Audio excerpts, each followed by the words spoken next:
Tell me about the process and the decision to go ahead and accommodate Xavien.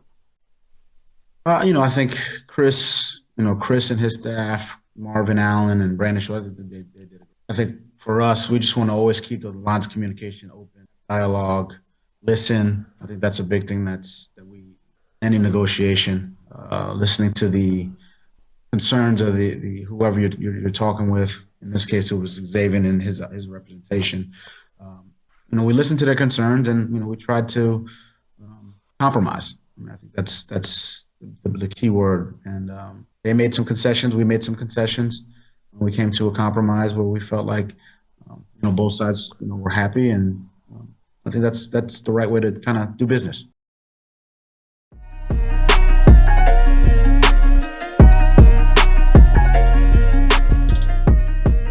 Well, welcome into the Cris Collinsworth podcast. Today we have a special treat for you. Dolphins head coach Brian Flores is in the house, and we really had a great time talking to him. Just a first-class guy, proud of everything he's accomplished down there. And maybe a little home state cheering for me anytime that my old favorite team, the Miami Dolphins, when I was a kid growing up. But we talk about everything, Xavien Howard, the new deal, Tua, the new speedy wide receivers, of course, a little bit on Coach Belichick as well. But before we get there, I have to remind you about all the awesome products that PFF has going right now. It's already fantasy football season. In fact, it has been fantasy football season for a while now, and if you aren't already getting ready, you're getting behind the competition. So go to PFF.com right now to access all the awesome tools, data, and written content. Ian Hartitz, who's our guy, just wrote a 10 Commandments to Drafting, which is a must-read if you're kind of a newbie to fantasy football like me. And Nathan Yankee, who is our award-winning rankings guy. He's always in the top 3 in all these national competitions, done a phenomenal job for us. And we have a new rock star joining the team this week, Dwayne McFarland. So go to PFF.com, get the PFF Edge subscription for just $9.99 and get PFF's Fantasy Football Draft Kit, which is cool. It's really a cool thing. PFF's Fantasy Football Draft Guide complete with our player rankings and projections. The wide receiver cornerback matchup, which I use on Sunday. That's one of the best tools I've ever seen. Access to unique PFF fantasy player data like expected points from fantasy and all of PFF's locked article content. So get access to all of PFF's fantasy tools for $9.99 and step up your game to Elite to get the DFS optimizer and all our advanced betting tools. There it is, fantasy football season. I'm pumped. You're pumped. Can't wait for football season and can't wait to get you started with head coach of the Miami Dolphins, Brian Flores. Well, it is a pleasure to welcome into the podcast Brian Flores, head coach of the Miami Dolphins, and congratulations on taking over and getting the Miami Dolphins turned in the right direction, Brian. It's really been a pleasure to watch. Thanks, Cris, and thanks for having me on, and appreciate that. We got a long way to go. We all have a long way to go. We're just getting started here. First 10 days of training camp with 10 practices. A lot of guys are excited. They're working hard. Put a lot of good work in, trying to string good days together. And we actually leave today to go to Chicago, practice against them for a couple of days, and then get started with the preseason next. I can't wait. I mean, we're going to talk all about the Dolphins here, but I do want to tell you one story. I knew you were going to be a good coach earlier than maybe you did because Bill Belichick wouldn't let me talk to you. The only people that he won't let me talk to are the ones that he's trying to hide. And as soon as he said that, I go, "You're hiding him, aren't you?" I go, "You are seriously hiding that guy down there." And sure enough, you go off, and I bet it had to almost kill him to get you in the same division as he was. But he knew, I think, before you knew what kind of head coach you were going to be. Thank you for that. But Bill's going to be just fine. Bill usually lands on his feet somewhere. He'll be just fine. It's such an interesting turnaround kind of team. And you maybe the prototype of how to go about it. You draft your quarterback a season ago in Tua. You've got Ryan Fitzpatrick down there, and you guys start great, right? I mean, well, you didn't actually start great, but things are going great with Ryan after it's sort of the midway point in the season. You get to the bye week, sort of the classic for making that transition, but it's still risky. I mean, you guys have got it going on a little bit with Ryan, and the team's excited, the city's excited. Just talk a little bit about being a head coach in that situation and what it means to have to make that decision and how you did it. I think there's a lot of tough decisions that have to be made, in this role. And that was one of them. I mean, Ryan, he was really kind of embodied everything we're looking for. Leadership to the tough. He was smart. He was competitive. He loved to play. He's team first, doing some good things. But, we had been obviously watching Tua in practice and just felt like, it was time to make that move. Not just for Tua, but for our team. Say in the short term and the long term, and we were confident that Tua would go in and play well and still give us the ability to win games. So we made the move. And that was, it was a collaborative kind of conversation. Myself, Chris Greer, our coaching staff, kind of how we kind of came to the decision that was the best thing for the team at that time, and we just went with it. Season went as it went. We knew we were going to have some ups and downs with the young quarterback, which we did. We actually played a lot of young players. We had ups and downs with a lot of our young players. But we pushed through it, and we keep coaching them. We continue to coach them and just try to improve on a daily basis. And that's what we're trying to do this season as well. This training camp. And you always try and figure out the method, right, for when you guys are what you're doing. And I think clearly one of the things for this season was to help Tua a little bit by adding some speed to this roster. You end up with Will Fuller on the team. You end up drafting Jalen Waddle. The other thing it looked like you're really trying to get done was enhance that pass rush just a little bit.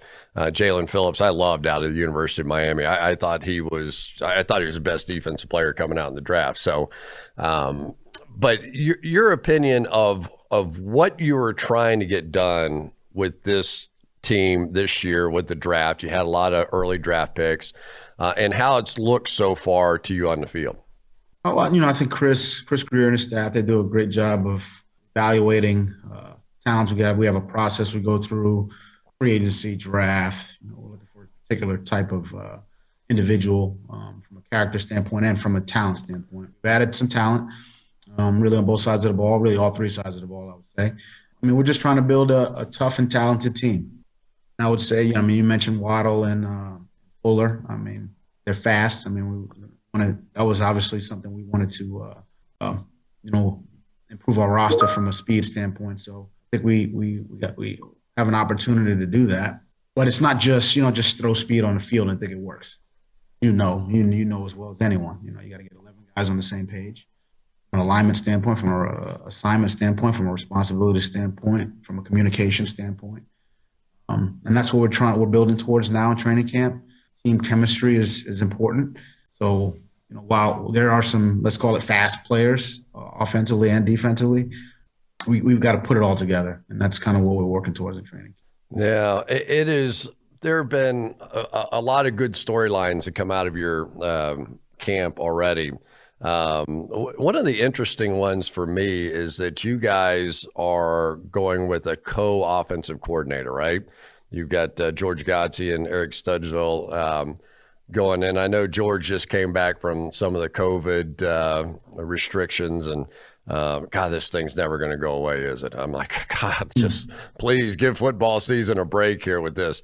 But how do you think that'll end up working out? I know those guys, I was reading some articles here lately that they're still sort of working through the process of that. As you go to Chicago this week and the play calling and all the different things that'll go with it during these co-practices, is that part of the process with this too? I mean, we know how we plan on our process for the game as far as calling the game, how we're going to do it. But I think to me, offensive football, defensive football, kicking game, special teams, it's always collaborative. The O-line coach is talking to the running backs coach. The O-line, the running backs coach is talking with the tight ends coach. The receivers are talking to the quarterback coach. Always collaborative. I think Eric and George work well together. no egos there, and clear kind of, hey, we're going to do it like this. And they're working really well together so far during training camp. And I think it's more about collaborations and, bringing minds together and with one vision in mind.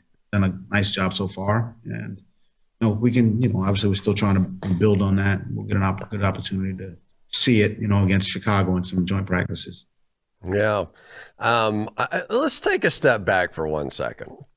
How does a young man who grew up from Honduran parents end up falling in love with the game of football, going off to Boston College, right out of college, the best of my knowledge, ends up with a job with the Patriots, sort of, which God only knows what your first job with them was. You probably had to punch holes in pieces of paper or something. But how did that whole love affair with the game of football come about? And did your parents know that much about football, really, when you were growing up? This is an interesting I've had an interesting journey. So my parents are from Honduras. They came over in the 70s. My dad, played soccer, knew nothing about football, neither did my mom. My dad's sister married a fireman in New York who had played football in high school. My uncle Daryl, who when I was 12, he would always kind of take us around, take us to the arcade, take us here, I would say he was very influential in my life. And driving Queens, New York, and I saw some kids playing football, and I said, hey, I'd like to do that. Like, it's fun. Practicing next week. And I fell in love with the game that day. Up going to high school, being a decent high school player, got a scholarship, went to Boston College, done at BC. I wanted to stay involved in football. So I wrote a letter to every team. Patriots called me back and punching holes in paper and driving people around and just trying to do whatever I could to help the team. That's really what I've been doing since. I've known a couple of people that that worked for Bill at one time or another, and they said their first job was he'd hand them some tape, and they had to draw every single player on the field, and for every play. Yeah, and then take all that work that had probably taken them a week to do, go hand it to Bill. Bill would take it, dump it in the trash can, hand him a bunch of more tapes. But by the end of it, you know what? I actually did that once. I said, well, hell, if that's the way he's teaching football, I could probably learn something too. So I did it once, but it's amazing by doing that, sort of the patterns that emerge, you begin to understand that it's really not all that much different from team to team as you go through it. Were there a couple of those aha moments early on in your life where you go, oh, I kind of get this game now. I kind of understand what's going on. Yeah, as a college athlete, as a college player, you feel like you have a pretty good understanding of the game. And I'm sitting there, and it's called padding games. So you pad games, and it takes, if you're fast, it's 4 hours. So you sit there, you draw every play, you draw every player on the field, offensively, defensively, run concepts, the pass concepts, the defenses. You're practicing football over and over and over and over again. So yeah, a lot of from team to team, and only so many defenses that can be run. There's only so many ways to run power against base or 4-3 or whatever the defensive concept you're seeing. I think it was a great way for me to learn, and I'm not alone. There's a lot of guys who've padded games and better for it. So while it is exhausting, and oftentimes guys you see them they're sleeping on top of pads, I know I gained a lot from it, and definitely made me a better coach. Well, one of the things you must have liked when you were padding games was little cover one, cover zero. Let's go get the offense. Let's attack a little bit. Sort of your last few years there in New England, we saw that really start to emerge. Your willingness to come after the quarterback, even in those cover zero situations, which cover zero just means that no free safety in the middle of the field, and it's truly man on man everywhere across the board. You had success there. You've carried that success with you down to Miami, and you've seen it with the emphasis, if you will, on getting good man-to-man cover cornerbacks on the outside. Tell me about that. Tell me about when you fell in love with that style of defense. It really started when a year on offense. Right. I remember the year before you went to defense, you had 1 year on the offensive side, right? When a year on offense with Bill O'Brien, I think that was probably, where I learned the most, where I grew the most. That's probably grew the most as a coach. I had a little bit of a defensive background from playing defense, and I kind of started as a special teams. I went to offense for a year, just get to understand the thought process of an offensive play caller. Early down, third down, 2 minute, red zone, attack them like this. I saw that if you apply pressure or were willing to apply pressure, then a lot of the call sheet gets kind of shrunk down. So stuck with it. But in order to do that, you got to have good players, especially on the perimeter, which I think we got a couple good ones in. But it can't be all of one thing or in this league, because if we blitzed every play, we're gonna we've given up some plays as well. So it hasn't been all good, but I think just being able to or having the willingness to do it, it puts pressure on the offense. And that's what we want to do defensively. It's interesting. I always watch Zimmer or somebody in Minnesota with all those AA blitzes and all that. But he can sort of dictate protection too, right? And you can as well. So if you force them to cover both A gaps, inside on either side of the center, all of a sudden now everything is shrunk down, or you got to leave a back, or you got to leave a tight end in. And, you start to dictate what they could possibly do by what you're playing on defense. Without giving too much of the game plan, Chris. If I start teaching you defense, that'll be the day. I'll sell the ad. That will be the day. One of the things that did happen this past week, which is unusual, especially for any team, Xavien Howard comes back, and I thought it was a legitimate case by him. Byron Jones was signed by your team, a very good player from Dallas, comes over. And he got paid a lot of money. That's free agency. It's the way the game is these days. Xavien comes out and has an ungodly year. I mean, 10 interceptions and the kind of numbers that he put up a season ago were just incredible. Instead of doing just the usual thing, which most teams do, hey, you got 4 years left on your contract, but I go away, and then they got a holdout and the whole thing. You guys worked it out. You figured out a way to make it work. You figured out a way to make him happy. He's back out there practicing, and now you got your 2A cornerbacks out there. Tell me about the process and the decision to go ahead and accommodate Xavien. I think Chris and his staff, Marvin Allen and Brandon Short, they did it. I think for us, we just want to always keep the lines of communication open, dialogue, listen. I think that's a big thing any negotiation, listening to the concerns of the whoever you're talking with. In this case, it was Xavien and his representation. We listened to their concerns, and we tried to compromise. I think that's the key word. And they made some concessions. We made some concessions. We came to a compromise where we felt like both sides were happy, and I think that's the right way to kind of do business. And we'll continue to do that. It's interesting. Whenever somebody moves from being an assistant coach to being the head coach, I hear great stories about that, mostly like crap that I really could care less about always seems to find a way to hit my desk. What time the bus is going to leave, what time the meal is going to be. This guy has a sprained toe. This guy, like, you become doctor, you become nursemaid, you become scheduler, you become all those things. How much are you able to just focus on what you love, which is coaching, right?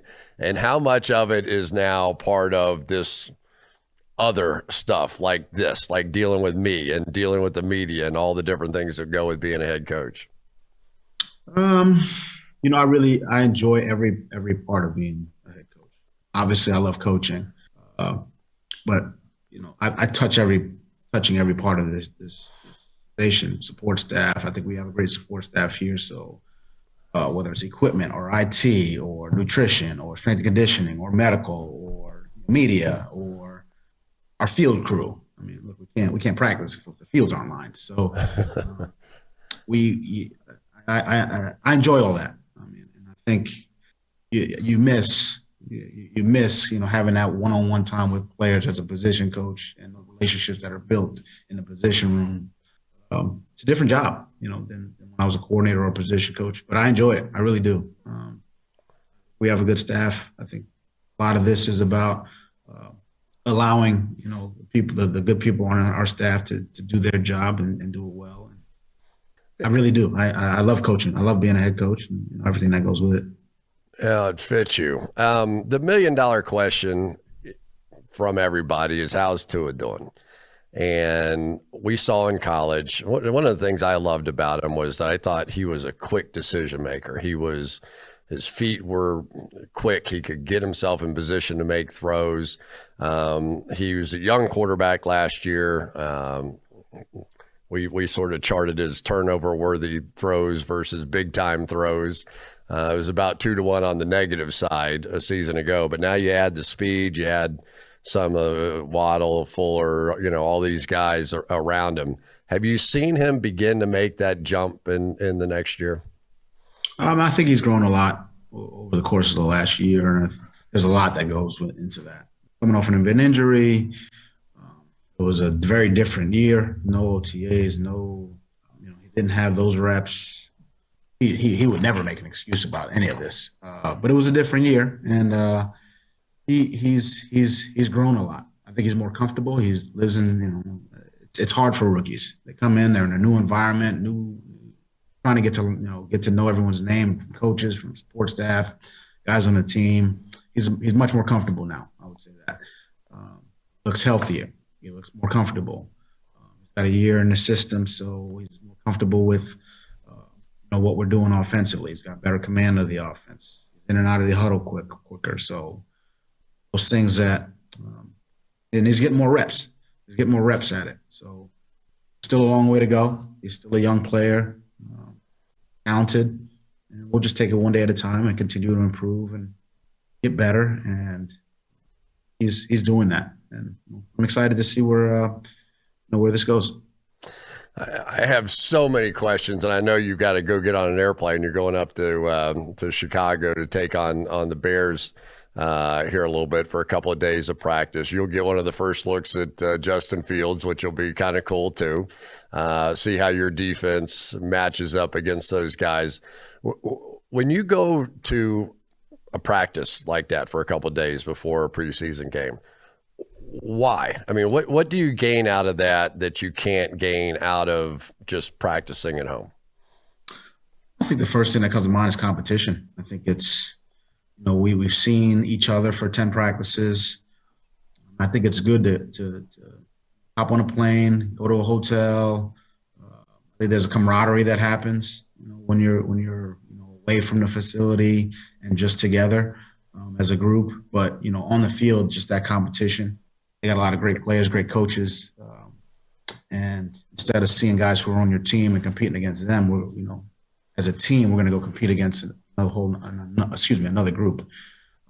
There's something to that. I think it's you see different schemes, you see different ways of how people use the strengths of different players, and we're excited to go up there and have some good practices. I think we'll be better for it. Hopefully they're better for it as well.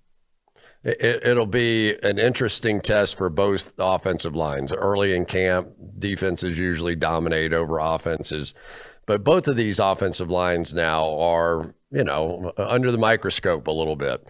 How has your group looked? How comfortable are you with them this season? Because there have been a couple of little surprises in there that, at least what I've been paying attention to. Yeah. Eichenberg coming in to guard, some different guys moving around. Skura's got beat out or whatever. Dieter's playing a little bit more. Are you starting to settle in a little bit, and how important will these practices be for that? Yeah, I mean, look, we're 10 days in, so we have and it's still obviously competition. This week will be, these practices against Chicago will tell us a lot, I think. I've seen improvement really over the course of the last 10 days. And this week, we're looking forward to it. This is a good front we're going to see in Chicago. So Ain't no doubt about that. You'll get plenty of tests from the Bears on the defensive side. I do not want to keep you longer than I can. I've been looking forward to this conversation a long time, all the way back to the days when Bill wouldn't let me talk to you. So thanks for taking the time. Best of luck. And as Al Michaels and I always do, we always cheer for geography. People always accuse us of cheering for one team or the other. And a little bit of that's true. I tend to cheer for Florida teams because I grew up in Florida and like to get back there. He cheers for California teams and likes to stay home every once in a while. So keep it rolling in Miami, and best of luck. Thank you, Chris. All the best. Well, thanks so much for tuning in today, and thanks to Brian for spending some time with us. I think by next week, we're going to do things a little bit differently. During the course of the season, of course, a little harder for me to get freed up and do all my homework that I like to do whenever we have special guests on to do an interview. But I'm going to start doing like our production meetings at PFF. So we have, I think, the best of the best information people around here. Steve and Sam, of course, do such a great job with the NFL podcasts that they have. Eric and George, with all that they do, with the gambling part of the National Football League and college football, for that matter. And Austin and Mike Renner as well, Ian Hartitz with the fantasy.